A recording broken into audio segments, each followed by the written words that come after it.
नमस्कार। Welcome to online classes of Adarsh Shikshan Sansthan. पिछले video में हमने 8 चैप्टर शॉर्ट मानसून डायरी का फर्स्ट पार्ट पढ़ा था, जिसमें हमने पढ़ा कि रस्किन बॉन्ड मानसून के मौसम में मसूरी का जो माहौल होता है, वहाँ पे जो देखने लायक दृश्य होता है, उसका उन्होंने वर्णन किया है। इस वीडियो में हम इसी चैप्टर का सेकेंड पार्ट पढ़ेंगे। Let's begin. August 2nd, all night the rain has been drumming on the corrugated tin roof. There has been no storm, no thunder, just the steady swish of a tropical downpour. It helps me to lie awake. At the same time, it doesn't keep me from sleeping.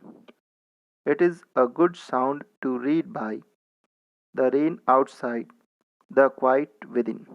And although tin roofs are given to springing uncountable leaks, there is a feeling of being untouched and yet in touch with the rain. तो second part में सबसे पहले 2 अगस्त को वहाँ का जो मौसम था उसके बारे में बताते हैं और कहते हैं, all night the rain has been drumming on the corrugated tin roof.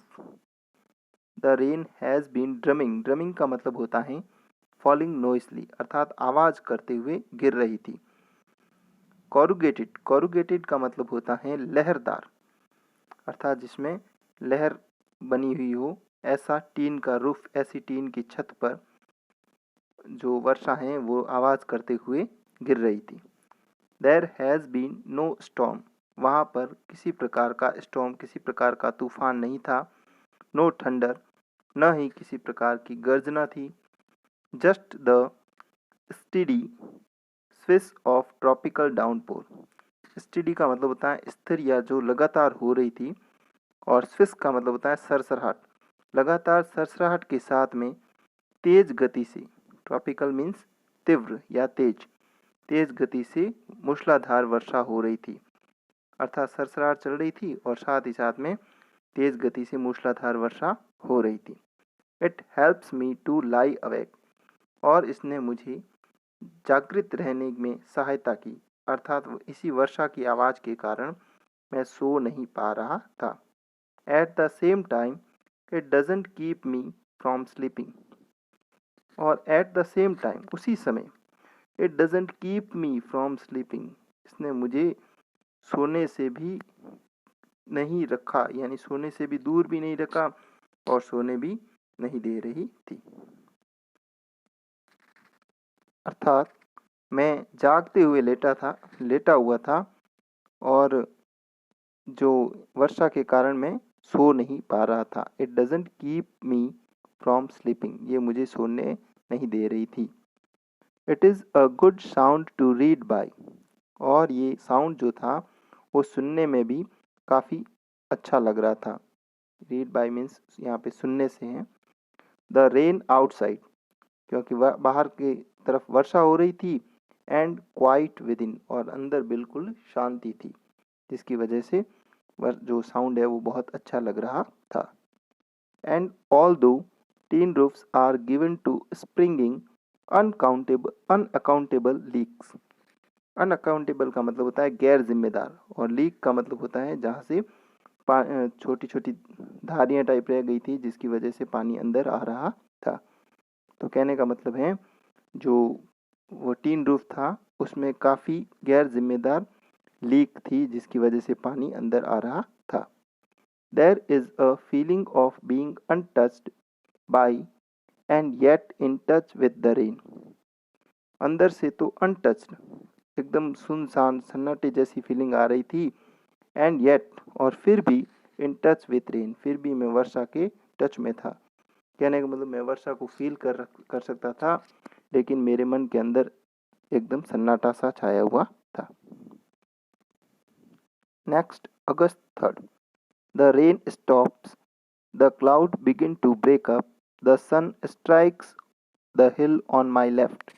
A woman is chopping up sticks. I hear the tinkle of cowbells. In the oak tree, a crow shakes the raindrops from his feathers and caws disconsolately. Water drips from a leaking drain pipe, and suddenly, clean and pure, the song of whistling thrush emerges like a dark, sweet secret from the depth of the ravine. आगे लेखक बताता है कि 3 अगस्त को वर्षा है वो रुक चुकी थी. The rain stop. The cloud began to break up. Break up का मतलब होता है दूर दूर होना या छिटकना. तो जो क्लाउड हैं वो एक दूसरे से दूर सरक रहे थे. The sun strikes the hill on my left. और मेरी लेफ्ट साइड से, मेरी बाईं ओर से जो सूर्य है वो पहाड़ी के ऊपर झांक रहा था, पहाड़ी के ऊपर निकल रहा था. A woman is chopping up sticks. और एक महिला लकड़ी काट रही थी. चॉप अप का मतलब होता है काटना. I hear the tinkle of cow bells. और मैंने गायों के घंटी की आवाज़ को सुनी. गायों के गले में जो घंटी बंधी हुई थी उसके टिंकलिंग की, उसके छनछनाट की आवाज़ को सुना. In the oak tree. और बलूत के वृक्ष पर a crow shakes his rain drops from his feather. जो कौवा था उसने अपने फीदर्स को, फीदर का मतलब होता है पंख, अपने पंखों को हिलाते हुए उसके ऊपर, उन पंखों पर जो रेन ड्रॉप्स, बारिश का पानी रह गया था, उसको नीचे गिराया. And cause disconsolately. और काहू काहू करने लगा. डिसकंसोलेटली का मतलब होता है अनहैप्पीली, नाखुश होकर के, निराशा से, दुखी होकर के वो काहू काहू करने लगा. Water drips from a leaking drain pipe. और जो निकासी का पाइप था, ड्रेन पाइप मीन्स निकासी का पाइप, उससे पानी जो है वो लीक हो रहा था, टपक रहा था. And suddenly clean and pure. अचानक से क्लीन एंड प्योर, एकदम शुद्ध. The song of whistling thrush emerge. जो विस्लिंग है, सीटी बजाने की, या था सीटी के रूप में कोई गाने की आवाज़ है, वो अचानक से बाहर निकली. इमर्ज का मतलब होता है बाहर निकलना. Like a dark sweet secret from the depth of the ravine. जैसे कि किसी गहरे गड्ढे में से कोई डार्क स्वीट सीक्रेट, बहुत ही शानदार सा, मीठा सा रहस्य बाहर निकलता है, वैसे ही वो विस्लिंग की आवाज़ और विस्लिंग के रूप में गाने की आवाज़ है वो बाहर आने लगी. कहने का मतलब है किसी के गाने की या विस्ल करने की आवाज़ है वो बहुत ही सुनहरे ढंग से वहाँ पर आ रही थी. अर्थात कोई विस्ल बजाते हुए कुछ गा रहा था जिसकी आवाज़ बहुत ही मधुर रूप से वहाँ पर आ रही थी. Thank you. नेक्स्ट पार्ट है वो अगले वीडियो में पढ़ेंगे.